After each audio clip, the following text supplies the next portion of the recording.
Hello, everybody. Welcome to Thirsty Thursdays. Owner of Culture Shock Investments, Michael Clark here with you. And this week, I want to talk to you about the pausing of development of artificial intelligence. This is being spearheaded by a lot of corporate CEOs like Elon Musk that are seeing the development of AI as a massive threat to, I'm sure, their businesses and as well as society as a whole.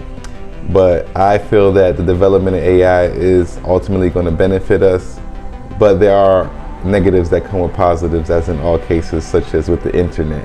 What I see happening now is they want to pull back the development of AI because they're not able to control it in the way they thought they would be able to, due to people doing image creation, voice creations, mimicking people's voice to make music, imitation writing styles, images that are fake images that were created by AI. These are the things that they didn't really anticipate to have to deal with on this scale.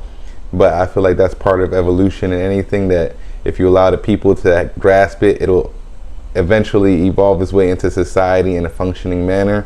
But the powers that be don't believe that, so they want to pull back development, regulate it, and control it in a way that they are going to reintroduce it to society, and then it will be more acceptable at that point. Let me know what you guys think in the comment section. Make sure you like and share the video with somebody, and let's see how this all develops. Peace.